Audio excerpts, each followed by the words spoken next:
to What Matters on Radio Castle Dermot with John Phelan.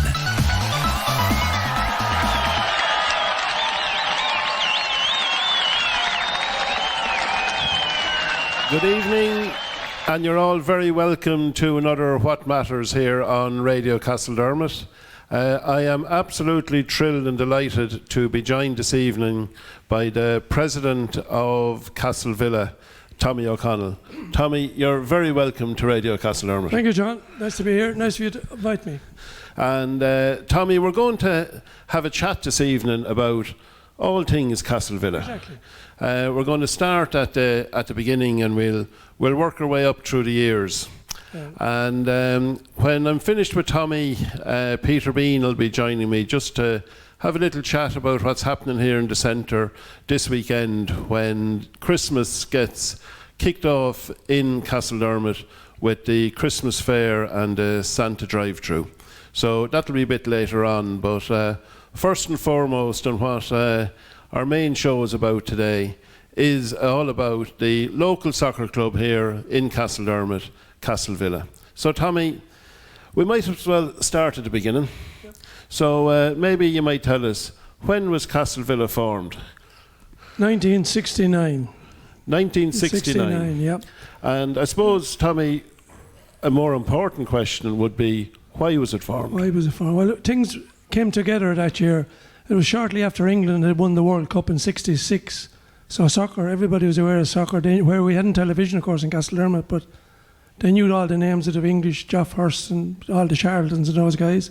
So, in that time too, you had likes of Ger Byrne, John Savage, John Cosgrave, lads like that who were playing with Carlos CBS, the won the Leinster Championship. Philip Cosgrave was in around that time too, I think, and Jack Balfe. But those guys wanted to play something, you know. They weren't going to sit down for the summer and do nothing, you know. So they all... And then Walter Brooks had come to Castle Dermot, a dub, to work in Copes. He was manager of the drapery. That's a long time ago, since we drapery in Castle Dermot. Yeah. 2 or 3 draperies in Castle Dermot at that time. And of course, Walter did a very smart thing then. He married the boss's sister, so he made sure he held his job for another few years. But he played soccer in Dublin. He had a great photograph in his house he showed me one time. He said, "You see that up there, Tomo?" I said, "See the big, tall, curly-headed lad?" And that was, what do you call the guy out the Dubliners? Raglan Road. No, Raglan Road. What do you call that guy? God, you have me there, Tommy. You have me there. Anyway, he had I don't know where that photograph went to, but he was very interested in soccer. And then they used to be down on the green playing around, kicking around. And then they... sometime during the year they decided, okay, somebody must have come up with the idea, we should form a club.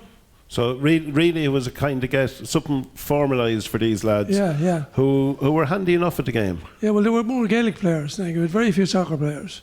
Right. But no, there'd be very few altogether until Ollie Coleman arrived. Ollie came down from Kildare Town. He played soccer with Kildare Town. He's from Kildare Town. So he came down a curtain, Magan, and on his 500cc, throbbing between his ties, you know, or Ollie, was it a Honda 50, I think, maybe. This Vision in leather arrived in Castle Dermot anyway, and thankfully for Castle Villa, Magan liked what she saw. So and that was it. So we had a bit of experience. So shortly after that then, I remember Dermot Hockney, who was in Graig, came across the bridge and on it to Castle Dermot, a curtain, Mary Horn, and she liked what she saw. So we had 2 great guys from the beginning then, you know. All thanks to the women of Castle Dermot. All thanks to the women for snaring a couple of good lads, yeah. Yeah. And so then you decided to formalise it, and then you called a formation meeting, was there? Meeting, yeah. And I was, I think Bill Cade, who was in the castle at the time, used to go into Walter in Copes. So I don't know, then Walter got him to chair the meeting as an independent. So Bill Cade, who owned Castle, he was a very interesting character. He was a white Russian descent. He fought in France with the Free French Army when the Nazis invaded France, got caught, interned to the camps, and had a very bad time in the camps. And then after that he went to America after the war, made his money in America, don't know how, but came back then and bought Kilkea Castle. And then did another smart thing. He married a local girl, Sally Kerwan. So, but I remember his sons were talking. They said that was his really happy time was when he was in Ireland. So he came in just to chair that meeting. Yeah. And then he'd no more after that. He'd no more involvement after that. No, just right. did that job that night. It was a good. I can't remember who exactly. Many was actually there, but it was.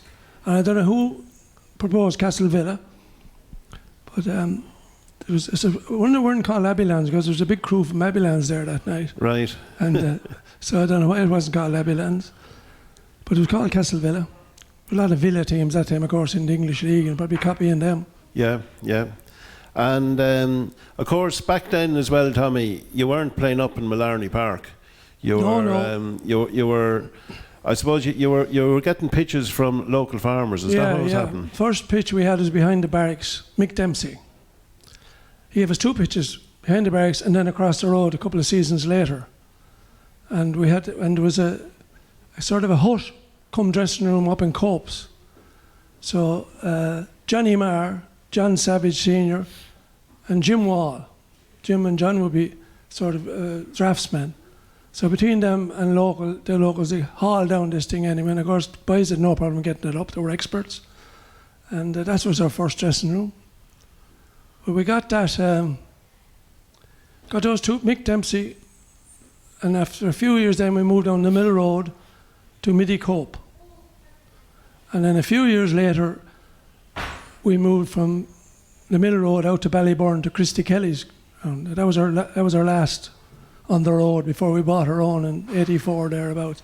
But those 3 great men, Mick Dempsey, Midi Cope, and Christy Kelly, had one thing in common. They never asked for a penny. Isn't that amazing? All those years. And you see what's going on now today. Yeah. With the GA club scrambling around the country trying to get a pitch and being asked telephone numbers. Yes, that's it, you know, and just to see back then, you know, like, these lads really had just sport in their mind, like, you know, they saw a new club setting up, they could see the potential that was around. Lads, keep them off the streets. Keep them off the streets and give them something to do. Yeah. Absolutely brilliant. No mention of money at all. It wouldn't even cross their minds, you know. Yeah, yeah. That's great. So 54 years later, it's a bit different. It is a lot different. Yeah. It is a lot different now. As you know. That's it, Tommy. But so after, I suppose, your few years on the road, so to speak, you decided that you'd go and you got a piece of land up in Mallarney. Yeah. JP Nolan owned it, and Tom O'Shea arranged a loan from Bank of Ireland, and we bought it. And that was that. And you're still there? Still there, hopefully, but it's getting tight now too, like you in the GAA, you know, there's over 200 underage boys and girls, you know. Yeah. And there's a senior team, there's under 20s, 30s, underage girls, you know. You come to a limit. You have to get somewhere else as well, you know. Yeah, like definitely. Like I suppose, like you say, you're kind of landlocked up there as well. Like, you know, yeah, you have. I was hoping you'd get something nearby, but not yet. We might yet. Yeah, but, yeah. Now we have to, at this stage, before I forget, we have to give thanks to Coláiste Lurcán this year, or I think maybe last year, but they've given us a pitch so that all the underage, non-competitive teams play there. Other for that, they wouldn't have the under 6s, 7s, 8s. All those kids go out for a bit of fun on a Saturday or the weekend. Yeah. And they offer that. We were delighted with it, and they can take our pitch if they ever want it for games as well, you know. Yeah, it's great. It's great that you have that trade-off with the school, you know, that and that they have that ground there. Yeah, nice combination then with the School Dermot as well. They won the under 14 ladies and girls championship this year. That's right, yeah. They would have a lot of Castlevilla players on it, you know. That's right, yeah. They got the boys and the girls. Boys and the girls both won one weekend after the other, or one day after the other. One day after the other, yeah.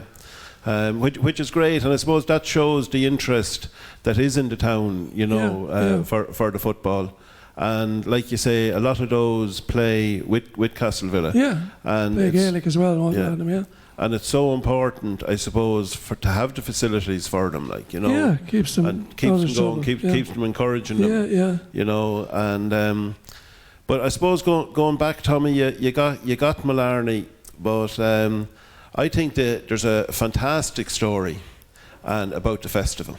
Yeah. That the club decided it needed to raise some money to basically try to raise some money to pay off the loan that you're after getting to buy the land.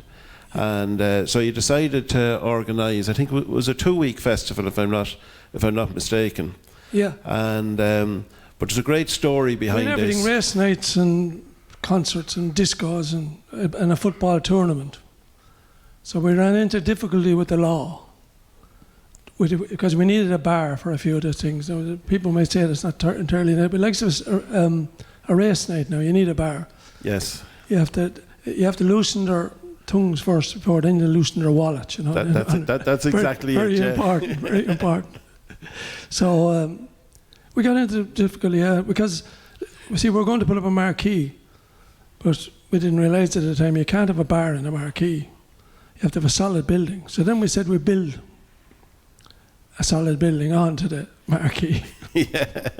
Just to put the bar into. Yeah, just to put the bar into. That didn't work either. So we were up on the pitch then. This is 2 weeks before it, you know, we had everything booked. And we're there one night, a few of us. And Tom O'Shea was the driver of it.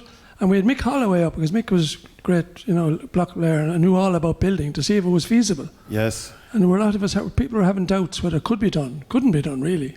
Interior couldn't be done. Yeah. You can't get planning permission and build it in 2 weeks. Is anybody out there trying to build a house with that? Yeah. 2 years more like it. Yeah.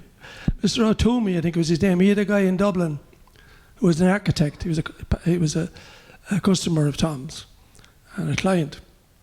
So he asked him to come down.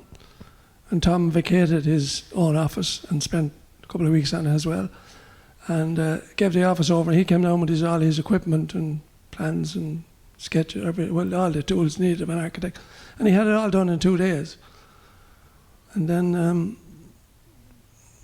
decided to go ahead because Mick Holloway had said, lads, you give me plans, I'll make sure it's built. So then it was they started and it was like that film, you know, The Field of Dreams. Yeah. Who was in it? Yes. I can't remember the guy who was in it. Build it and they will come. That's it. If you build it, he will come. And they all did come. Yeah. Oh, come on, people we've never seen before. There were, you know, tradesmen of all description. Of course, Mick Holloway was driving the whole thing, himself and PJ, and Billy Flood was probably there plastering. A lot of guys like that. Like, yeah, you had, I suppose, a lot of the community kicked in and did it. There was, I was looking at a photograph of a very young Dick Caplis, actually. Oh yes, and Mickey Kelly holding his Mickey blocks. Kelly, holding blocks. Yeah. And you in the background, Tom. Yeah, well, if you look down the left of that photograph, you'll see the guy breastfeeding the shovel. That's me. That's you, is it? And Paddy Farrell's near me there as well. He could be breastfeeding another one. You were overseeing the operation. Well, that was only just maybe for, I don't know, but I was. I was working on my own, so I wasn't able to go up and do much. But it was just for the photo you were in. Yeah, but it was fantastic. And I mean, there's an example was that Tom was a great friend of Jimmy Riley's, and he asked Jimmy, could you send us down somebody for the week in order to 2 weeks? Jimmy sent down a chap called Mick Kelly. He'd be actually a brother of Margaret Kinsella's. He came down, he stayed there for the whole lot, day and night, worked morning till night. And then he disappeared, and it was all over. We thanked him, that was it. That was it. And that was the attitude, you know. Yeah. People just came. Yeah. But I suppose, Tommy, it just shows as well, even, you know, back in those years, but even still to this day, like how good the people of Castledermot actually are. Yeah. You know, for getting behind anything that you do. And especially when you know you're in trouble and and if they know you're getting hassle, they'll ride to the rescue. That's it. Yeah. So I mean, our biggest problem that time was the suppliers believing that we wanted this in 2 weeks. You know, I thought it was Tullow Engineering, but it was Tom Shea tells me it was the what they call the crowd in a tie. It was the roof came from there. Tegra. Yeah, and they didn't believe. They said, "Oh yeah, right, no problem." They thought it was 2 months or something, you know. So they had to put a hard word on them. I think Matt Critchlex was working there at the time, and Matt pulled a few strings and kicked a few bums, and They did arrive at it because it was coming intact, you know. And that was the same place everywhere, you know. You couldn't possibly want that. They'd say, yeah, okay. And then you're probably going out the door and they say, Egypts, you know. Yeah, yeah. So you had to keep the hard word on them to actually meet the deadline. That was the only problem we had. Yeah, people believing, you know. Yeah, yeah. But I suppose ye believed, and 14 days, Tommy, was it? They say 14. I actually think it was 12. But right. Except 14. Well, the official line is 14. 14, yeah. But you heard it here, folks. We were up on the field, and this thing all, yeah, okay, we'll do it. And 14 days later, I remember down at the sideline, there was training or something, and Tony Bulger, or the rest of me, was up on the roof, banging away at something to finishing touches. Next thing, the disco started up. And you still see Tony with the hammer up in there and he cheering away. And that was it. That was it. The music was going. Brilliant. And everything went well. And I tell you, if we had a marquee, we were in serious trouble. Because a couple of days, as soon as we started, remember Hurricane Charlie? That's right. Hurricane Charlie hit. Imagine if it was a marquee. Imagine what would have happened. Yeah, that really, so it was a solid building, never budged. Yeah. And of course, the late Noel Kenny, of course, Noel had to open the door to have a look out. Yeah. And next thing, bang, this door was gone completely. Found it about 200 yards down in a ditch. A savage night, that, yeah. Yeah, yeah. So it survived all that. It survived that, and the great thing, Tommy, is it's still there to this day. Oh, it's still there. It's the same building. Now, I think there might have been showers added on that, but that was all. Yeah. Kitchen, function room, toilets, they were all done in that 14 days. Yeah. Plumbing, electrical work, everything, plastering, everything. Yeah, absolutely amazing, like, you know, and like you say, like, to get the people behind, and that's really what built it. Build it and they will come. Yeah, that's it. And so I suppose the committee that you had there at the time, I suppose, like you had a real belief, and it was a real working committee, and that's really what you knew what you wanted, and you just went for it. Yeah, sure. We were probably naive, you know. Yeah. But now you wouldn't do it because it couldn't be done, you know. Couldn't be done. But we didn't realise that it couldn't be done. Yeah. So therefore, we were naive, you know. That's it. But with Tom O'Shea kicking ass all along the way, we got it done. You got it done, which absolute, and it's a credit to everybody who was involved in it back then. Yeah, but and unfortunately, a lot of them are gone, you know. Yes, yeah. I think there's over 70. Thomas will be able to tell you, have passed away in the last 54 years. You know, who were involved with the club. Involved with the players, club, yeah. Committee, supporters, everybody. Yeah, men, women, and kids. Yes. Unfortunately. Yeah. Unfortunately, is right. Yeah. I suppose I see a lad after straying in there, Tom Clowry. Tom was one of our original goal scorers. I think he held the record for a long time. Yeah. Yeah. Great man to score goals. Was he? Off his hip, his knees, he'd put it in. Anything at all. Anything. But the reason why they were all hopping off was because he was chasing everything. All right, yeah. I think he scored 35 or 6 goals. Anyway, I don't know where he came out of. He's out there loitering out the back. Oh, that's it, loitering around the back. Anyway, Tommy, throughout the 70s, Tommy, Castlevilla were challenging for honours. Yeah, the Midland area. We got to the final of the Midland area FAI Cup, and we won a couple of local things. The second team won a Baltinglass League and things like that. But 79 was the breakthrough. That's right. The 78-79 season is when Villa really put themselves on the map. We won the Counties Cup, which was open to all the Midlands. And the Midlands that time, our league, we travelled to Rooskey and Roscommon, Cavan Town, Rossgrey, and over to Arklow Town. That's what they were. Yes, that's the areas. Yeah. We had off every Sunday, and there was full bus. 50, 60, whatever it was, absolutely full bus. But at that time there was no sports, there was no Sky Sports, there was most of the lads, none of them were married. Yeah. And it was just great. There was nothing else to do, and everything was fantastic. A day out, all over Ireland. Yeah. And then a big session afterwards, and big sing-song on the way back. And I always maintain to this day, all the teams, Irish rugby teams and Liverpool, all these teams singing the Fields of Athenry. Yes. At that time, when every match would be coming home, Martin Farrell lead the course, and of course John the fields of Athenry, and that's where it was first sang. That's where it all started. That's where it all started. You can take my word for that. So you heard it here now, folks. That's where it all started, and everyone else has just copied the villa. Copied the villa, yeah. That's it. But that final then was it was against Mullingar in Portarlington. Arlington FC was the name. Arlington was the headquarters for all the finals that time. Right. So we met Mullingar 3 games before we beat them, 2 draws. I remember the first boiling hot days, huge crowds. All of Castledermot must have gone to because it was a novelty, you know. Yes, yeah. And I remember the first day we drew, and I remember my late wife Phil was raging because she was going to Spain on holidays. She was going to miss the replay. So we arranged to draw again. So just where she'd be back. She was, just to make sure she was back. I was very good at you, Tommy. Very good at you. Yeah, I could pull strings that time. Yeah. I'd say you still could if you wanted to. Well, no, I'm past it now. But that season as well, Tommy, 78-79, that was when Castledermot won its first and only international cap for Ireland, when Bill Blocker Hickey, he won it. Unbelievable, yeah. An amazing talent, wasn't he? Amazing talent. He, if he started out younger, he possibly could have gone right to the top, but he was a bit late going because he went to Gillingham in England. He played for them, played for St Patrick's Athletic, and but he probably was a little bit late, but he was brilliant. He was absolutely brilliant. I had a guy working in my house there lately from Stradbelly, working on a gas, and he said to me, "Is Bill Blocker Hickey still around?" And I said, "Yeah, he is, hale and hearty."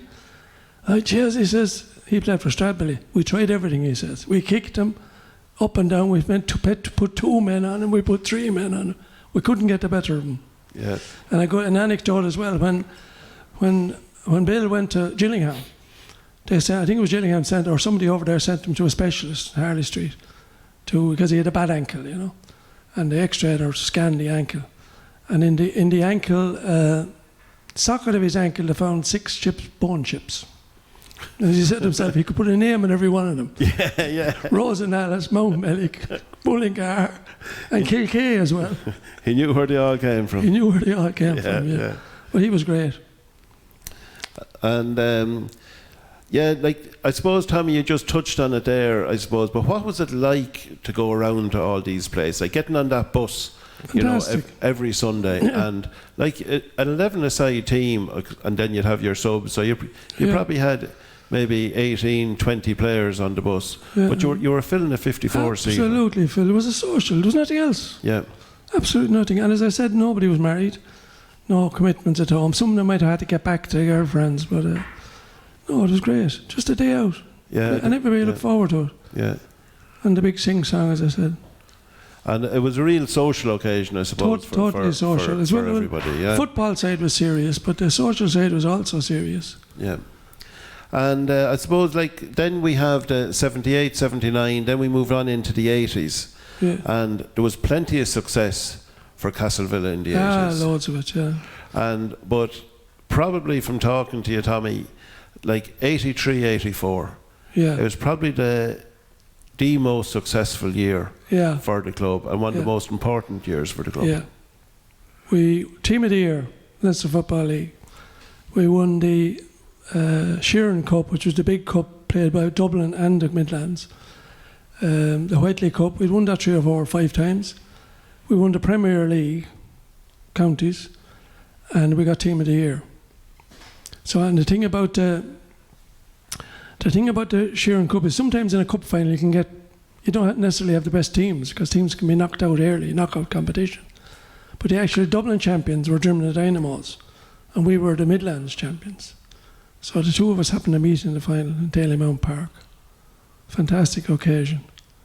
One of the imports to Castlevilla, a dub called Pat Dolphin, was Castledermot's penchant for nicknames. As soon as he arrived in Castledermot, he was called Flipper. Do you remember Flipper that on television? Is that you too young for that, John? I'm too young for that. Flipper. Well, Flipper was a character. He was a dolphin. He was a dolphin on the telly. Yeah, this was Pat Dolphin. Now he was a fantastic player. Unreal. Now he was close to the blocker. He wasn't. Nobody get to the blocker, but he was very close. He was close in the shadow. He was brilliant. He played under 21 football and hurling for Dublin, And then he went down to Carlow, I think it was an EBS or some financial institution. He was manager there. And he asked somebody, he loved soccer, he asked somebody in Carlow, where would they recommend in Carlow to go? Which club would they recommend? And luckily for us, he must have asked the right man, because he said none of them. Yeah. He said, go out the road there to Castledermot. Very well organised club, serious club, he said. So Pat came out and the rest was history. He scored a fantastic goal that day.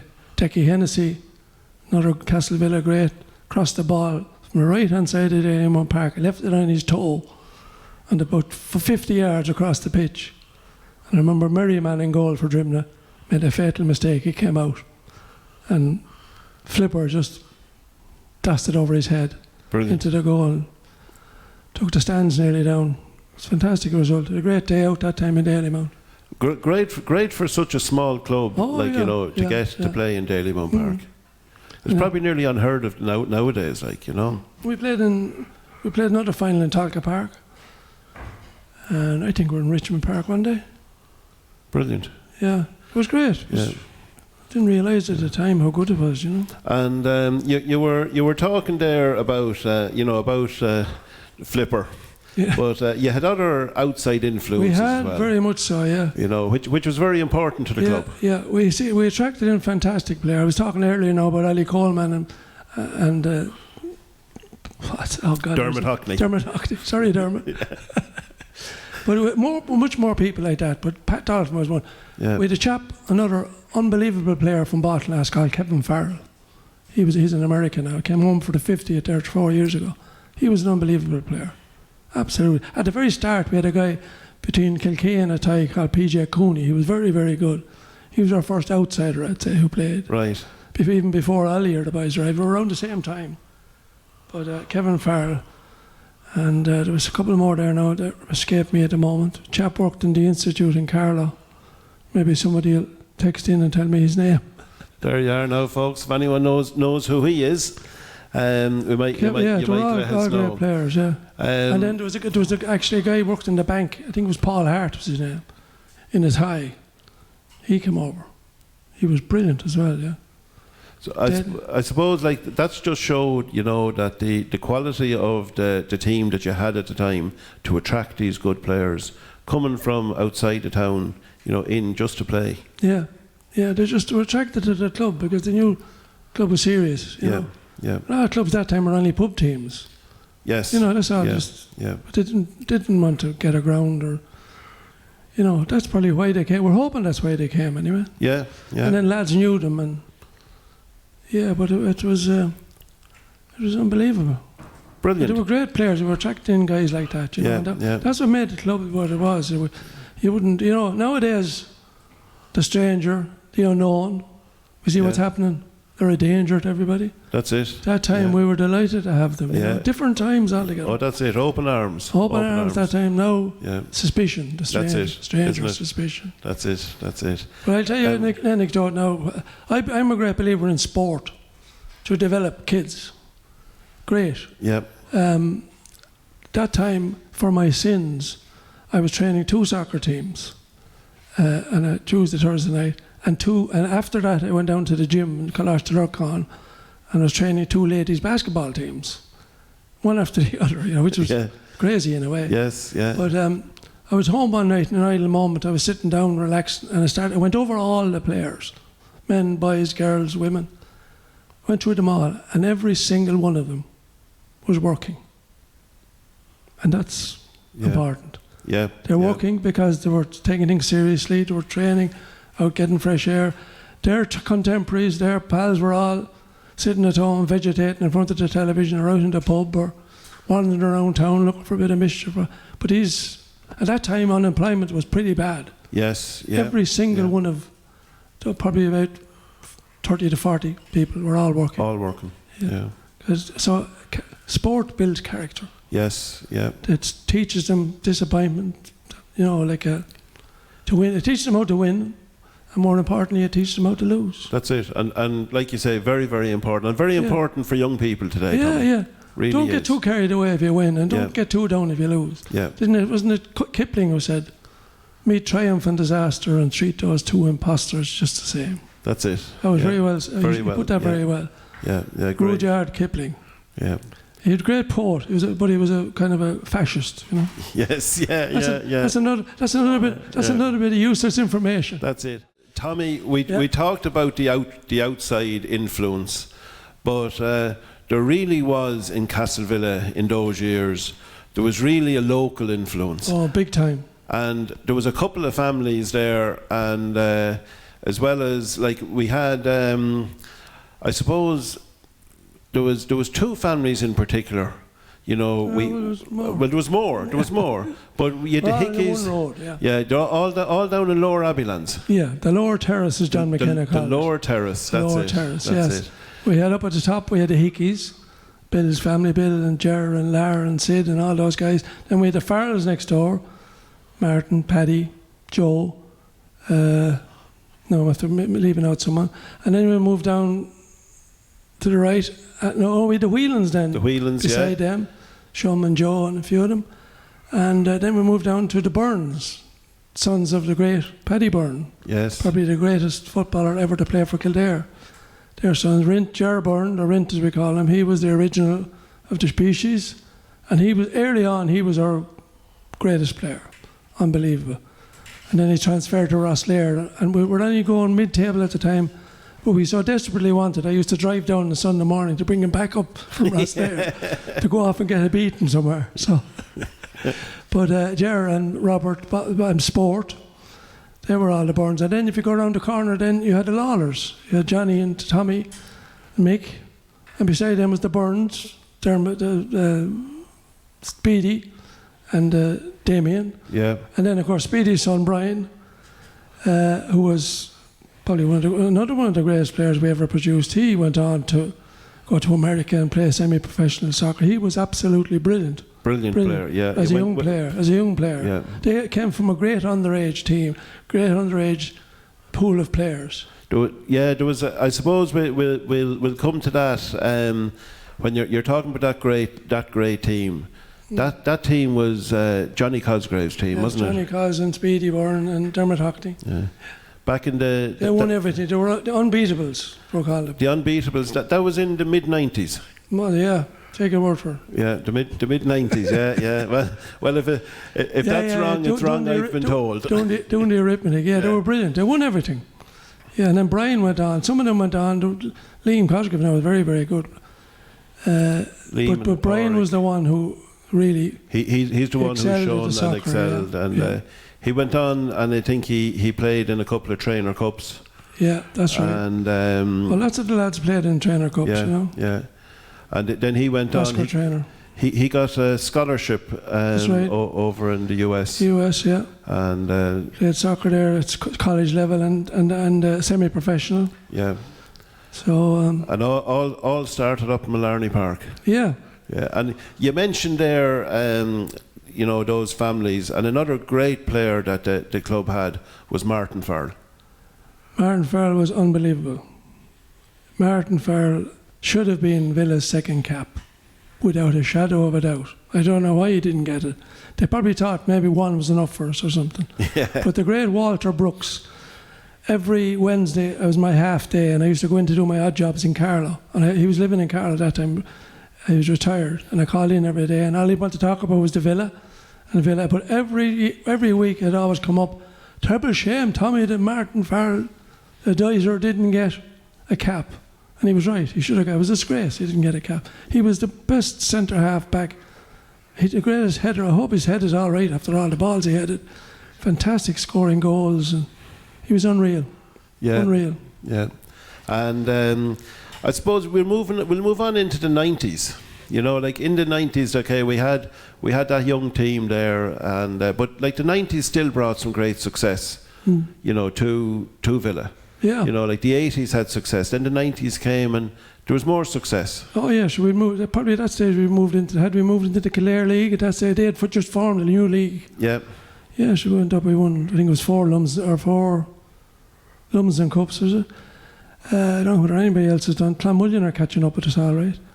But then won loads of leagues, and yeah, it was great.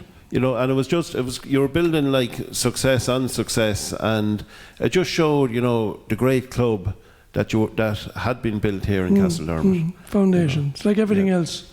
If you haven't got a foundation, you won't last. That's it. Spent 10 years, first 10 years, building that foundation before we started being successful. Yeah. And I suppose you all stuck with it, you know, those early years, everyone just stuck with it and you had the belief. But it's like any club, Tommy, you can't have success unless you start at the bottom. And starting at the bottom really means, you know, you start with your underage. To have a successful club, you really have to have a successful underage structure. There are loads of successful clubs. They have no underage, you know. They don't put any work into it. They all want to do is win medals, seniors, and so then they often collapse and disappear. You know, that's it. Several clubs I know won everything and then disappeared. Yeah. But we've always concentrated, as long as I can remember, on underage. And like your underage structure up there, it's shown that it is working because, like currently, you have your current team. Senior team up there at the moment is a very young team. Very young. All those players, you know, I'd say, bar probably a couple, ranks, have come through the ranks. Yeah. And the under-20s now, this year, they've only played 4 games, they've won 3 of them. So it's coming forward as well. The last couple of years, the senior team were just that bit young. There had been a certain gap, you know, but a lot of fellas retired. Yes. At the same time. Yeah. Suddenly we're left with this gap which had to be filled with very young players, but they've got experience now. Yeah. I think in the years to come, Liam Murphy and the boys will sort things out, hopefully. Well, the great thing about having a young team, Tommy, is like that young team can grow together, and like you say, you know, that'll bring success back Play to the club. Play for one another, Yeah. Band of brothers, that's the secret. That's it. Go to war together. Yeah. And I'm going to jump back a little bit. Yeah. And because something that Villa have always been known for is having great goalkeepers. Absolutely, yeah, very good. You know, like over the years, of course, you had the late John Farrell. Yeah, best goalkeeper I ever seen. You know. Now, Alan Proctor would run close. I think Alan would probably agree, but Alan was brilliant as well. He played up into his 40s. He did. He retired a couple of times, Alan. Several times. And he came back. And he got a special award this year at the... He did. On Friday night, he got a special award up in the K-Dean. Yeah. He got the KDFL Special Service to Football Award. Yeah. Absolutely. And well and truly deserved. Well, and so he's chairman now, fantastic, and driving everything, yeah. That's the same night as your son won the... I lost his name now again. Dara. Yeah. Dara, who played, didn't it? And we mentioned it earlier, did we? We didn't mention it yet. Did we not? No. Yeah, Dara has been Player of the Year, Kildare Player of the Year. He did. He got the Division 1 Player of the Year, the Division 1 Player of the Year. Yeah, great. Yeah. Congratulations to him. Thanks. And of course, he started with Castle Villa. He did. So he's another member of the very successful Castle Villa Academy. That's it, Tommy. Who we've released out to Moon and other places. Rub. Yeah. So that means when he goes on to big things, and he's 10 years down the road, he's transferred for 50 million. We get a percentage of it. Get a cut of it. That's the rule. That's serious. That is the rule now. That's the rule, yeah. Wherever a player starts, whatever club he goes to, and if he goes on to 100 million, maybe get 5%. We might be able to build or buy our own ground then. Buy more. I don't know. The land might be still hard come by, Tommy. The land will still be hard come by. Thanks a million for that, Tommy. And like you say, Alan up there, you know, and he has to really get a mention. He's a great servant to the club, and really well deserving of the award that he got on Friday night. Yeah. So huge congratulations, you know, from all us here in Radio Castledermot to Alan, and I'm sure from everyone in Castledermot as well. Yeah, it's a great committee up there, you know. Yeah. And before I move on, Tommy, and all your knowledge and everything else, Trish Proctor sent in a message there, and she said, Tommy, you should write a book. Yeah. You know, so it's not too late. Maybe in my old age, I might. Yeah, in a few years' time. Yeah. Give it a few years. When you start slowing down a bit. When I slow down a bit, that's it. When you've nothing better to do. I was looking at a few things there that I didn't realise myself until today. The Shum and Paddy Farrell got Hall of Fame awards from the Leinster Football Association. Brilliant. Many years ago, and I'd forgotten about that. Yeah. That was unreal. There was a lot of awards that time A lot of them played under Oscar Traynor and they played with Leinster. And Martin Farrell, I think, captained the Leinster FA against Wales one stage. I don't know whether, yeah, that's it. And they all played for, it got great rewards, you know. Yeah. And that's all. It was a magic time, you know. Yeah. And it all, like, people have to still remember, like, you know, like Castledermot is such a small place, you know, and on the scale of things, like, Villa is a small club. Oh, very. But absolutely after reaching great heights. Yeah. You know, and we can't stop, Tommy, without talking about the Villettes. Oh, the Villettes, yeah. God almighty. The Villettes were set up back in 2014, and I think it came through the idea from Jay Dial from across the road here, and like Jade really put her heart and soul into getting the team up and going. Yeah. And I think looking after the team there, you had Speedy. Yeah. And the great Fuzzy here. Yes, the great Fuzzy, not far away from us, blushing there, blushing. Yeah, and the great Johnny, late lamented Johnny Hickey. The great Johnny Hickey, the late Johnny, God rest him, is right. And Johnny came in, and I think Johnny brought a few players in with him as well. Yeah. When made he all did the come, difference, yeah. You know, which, like you say, that made all the difference. Like for a team that was only around for a few years, they really had great success. They won everything. Everything. They got promotion to the top division the first year, and then they won everything that year. There was players. There was a girl from Baltinglass called Catherine Murphy. I remember I used to tell people to go up and just watch her playing. You know, she used to score 4 and 5 goals regularly. Yeah, 4 or 5 on a regular basis. She was brilliant. The only problem with her was she was playing everything. She was playing rugby and she was playing Gaelic and she was playing.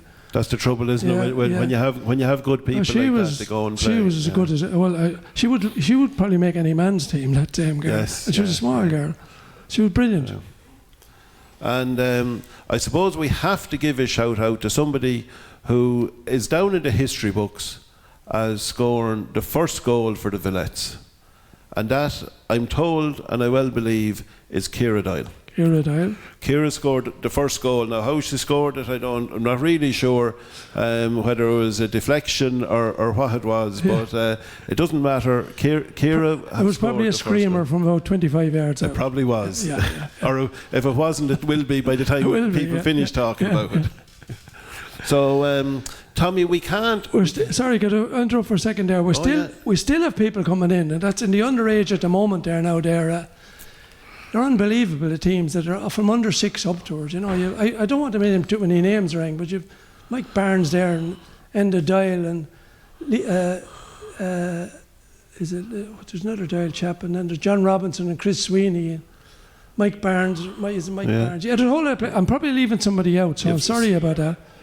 Lee Dial, yeah, sorry. Yeah, I can't read my own writing. Stephen Rooney, I think, does great work up there, doesn't he? Stephen Rooney is secretary of underage, as well as being treasurer of the club. Stephen Rooney is unbelievable. Unbelievable, man. The amount of work he does, and he can arrive at the club with all his work done. He's not there waiting for somebody else to do it. He does it, and then fait accompli, arrives with it. By the way, I applied for that, and we got it, and this, that, and yes, he's brilliant. Yeah. And his daughter Saoirse is coaching as well, the girls. Brilliant, yeah. Remember the 14s won this year now, Mike Barnes' team, and they asked me up to give them the presentation, and there was a girl playing one, I can't remember her name, that's terrible. She was, I was talking to her, she was a lovely girl, and there was a lad telling me that she could as any of the boys, she could hit and take a belt as well. But I was asking her, a lovely confident girl, what are you going to do with yourself when you grow up? I'm going to be a professional soccer player. She had no doubts about it. Brilliant. It's great to have that belief. Oh yeah, and she was sure of it. Yeah, brilliant. Tommy, we have to talk about the pitch itself. It must be one of the best, definitely the best pitch in Kildare. Oh, as good as anywhere, yeah. You know, but it really is as good as anywhere that you get around the country. Yes. Years ago, Ollie Coleman organised special sand. We put on a couple of 100 ton every year for a few years, and it's now a sand-based pitch. And it was a sand-based pitch before Croke Park was.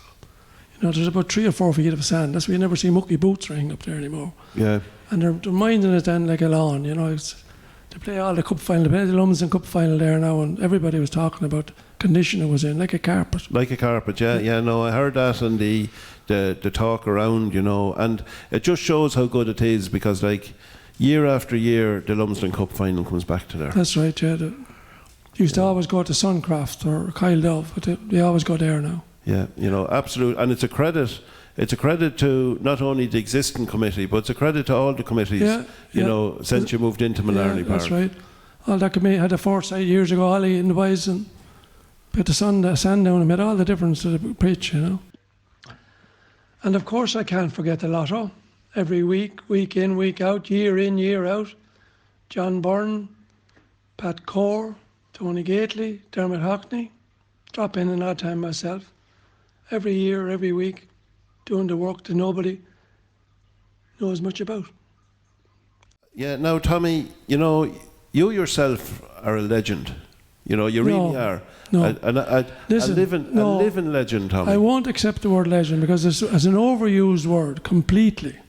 If a lad can drink 10 pints now, he's a legend, That's only the new legends, Tommy. It's overused word. I just did my piece and that's it. And now I'm out to grass. You're not out to grass yet. Yeah, To have you as president of the club, Tommy. Yeah, well, it's a kind of an honorary position. It is. I'm trying to explain to them that I can't physically do much anymore. I'm only just looking down on them. Yeah, but there's other great names to have gone through the club, and like you said earlier, like dozens of them. Like some have passed on, unfortunately. A lot of them, yeah. And but there's still some alive today, and still some there's still some people involved with the club up there. Yeah.